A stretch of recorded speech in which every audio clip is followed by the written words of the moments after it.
back, actually 3 days back, but I've been just a bit busy with the paid content, so yeah, we finally got some free time to do this. So anyways, without any more said and done, let's hop straight into the video. Oh yeah, and by the way, if you're new to this channel, uh, and you want to actually get like more updates on beginners content, trying to help beginners get to that advanced stage, then like this video and subscribe to the channel so that you get regular updates of when I actually post videos. So anyways, let's get straight into the video.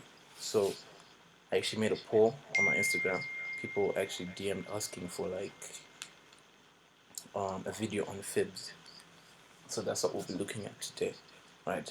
So like I said, we'll be catering for like the beginners, people that don't know most of the stuff that's actually going on in Forex. If you're an advanced guy, I've seen some advanced guys, the people that say they're advanced, that still don't know what they're doing with their fibs. So anyways, I just hope it'll like really help you guys out. So with fibs, first things first, you guys need to know your market structure. Like that's major key. You need to be knowing your market structure because your market structure is important when it comes to knowing how to use your fibs the right way, right? So anyways, just check out my video. I'm gonna put a link to the chat to the video actually on market structure on the top right hand side of this video, so you guys can click that right now. It's on the top right, so just click that and it will take you to the video on market structure. So I suggest you watch that first if you have not watched it, and then it will help you with learning how to use your fibs even better from so anyways, let's just get into it. So let me just remove these drawing tools.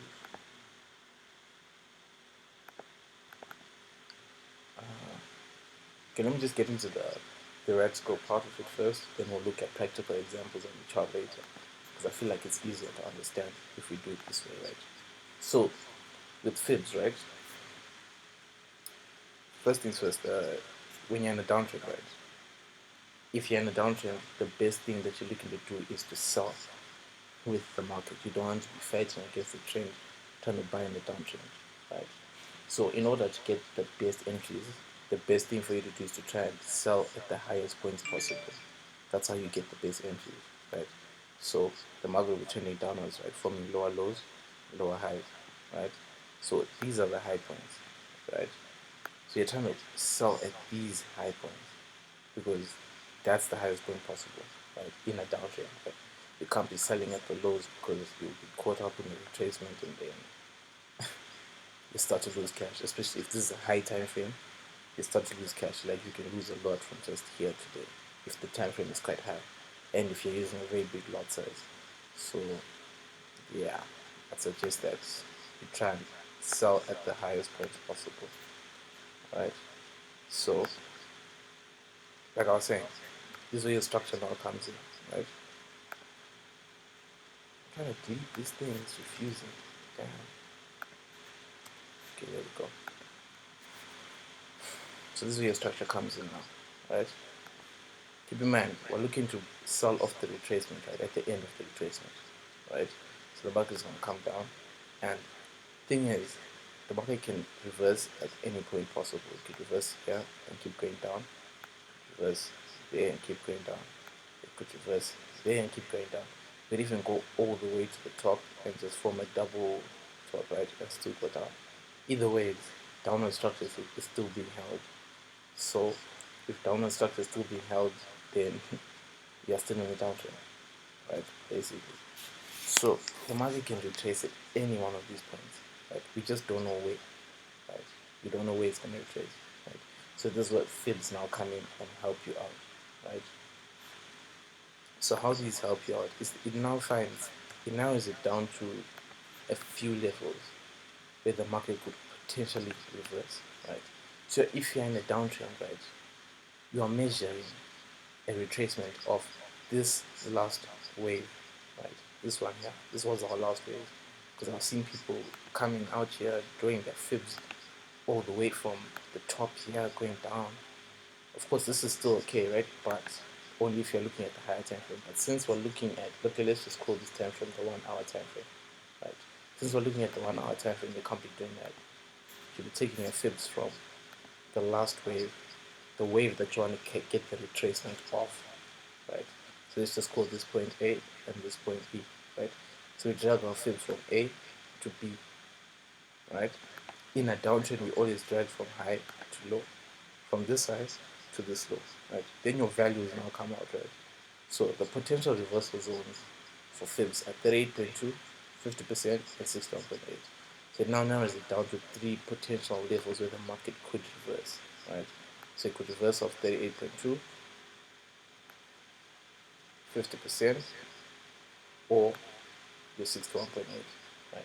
So now it's narrowed it down to those three levels where the market could potentially reverse, right? So now, same thing opposite direction, right? If we're in an uptrend, right? Basically what we'll be doing in an uptrend, right, is market is forming high highs, high lows, right? High highs, high lows. And on an uptrend, we're trying to buy at the lowest points possible.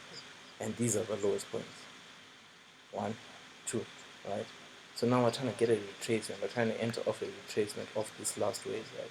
Like I said, the market can retrace at any level. From there, go all the way down here, then retrace, or all the way to form a double bottom, then retrace, right? So now, what we now do to narrow it down to our three levels, right? We take our fibs and we drag them from low to high, right? So remember, we're only taking this last wave because that's the wave that we want to get the retracement off, right? So now it's narrowed it down to potentially 38.2, 50%, or 61.8. So make sure you write these levels down if you're like new to learning how to use fibs. If it's the first time like researching about fibs and you want to know how to use them, make sure you write these levels down because those are the three most important levels where the market potentially reverses. So it's 38.2, 50%, and 61.8. Those are the three levels where the market is most likely going to retrace. So make sure you write that down. Right. So now another thing that you guys might be asking yourself is, okay, now we've been given three levels. Which one is it? Right? Is it 38.2, 50%, or 61.8? Right. Now those are the things that you now get in the paid course. Right. But if you know what confluence is, right? Let me just break it down to you guys a bit. Maybe you'll find out that on 61.8, right, there'll be a strong support level, right? So now instead of you thinking the market will trace by 38.2 or 50%, it's narrowed it down to 61.8 because on 61.8 there's strong support. You get sense. So there's confluence to enter of 61.8 instead of the other levels. So those are the levels that you should be concentrating on where there's high levels of confidence. So yeah, now that we've done the theoretical part of the drawing of fibs, right, now I actually have to look for practical examples like on the charts, right? So basically what you'll be seeing right on the charts is this, right? So in a downtrend, right, the market is forming lower lows, lower highs, right? Lower low, lower high, right? And then we fail to form another lower low, then we're pushing up higher, right? But basically what we'll be looking to do, right, let's say we're anticipating a sell at this point, right? What you do is you draw your fibs from this high to this low here, right? Remember, don't make them body to body as well. Make sure your fibs are touching wick to wick, right? And then as you can see here, the market trades by 61.8, right?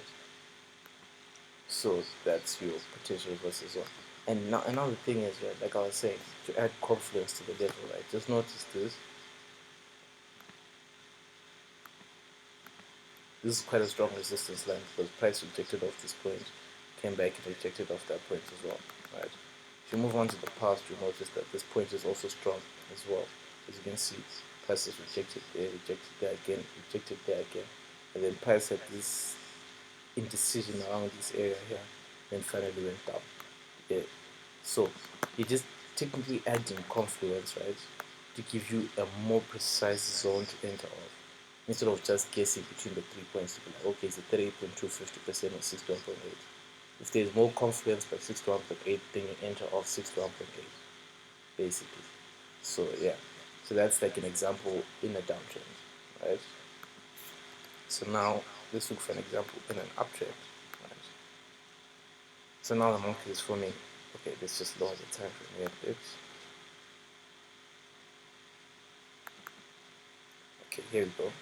So now the market is forming higher high, higher low, right? Then another higher high, right? So let's say we wanted to enter off this low, right? We're anticipating a buy at this area here, right? What you do now is you take your fill from this low all the way to that high, right? Remember, week to week, always make sure that week to week. I mean, notice how price rejected off 61.8.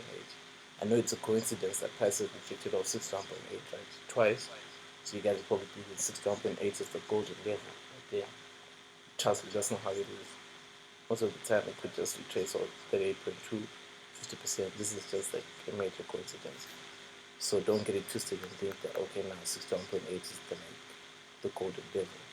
There is no golden level.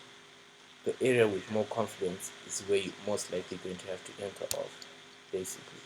So, yeah, I guess that's pretty much it for the first video. Hope you guys understood, and yeah, hope it was helpful. So if it was helpful, leave a like on this video and subscribe to the channel if you're new to this channel. You can get regular updates of when I actually post videos. So anyways, hope you guys enjoy the rest of the day.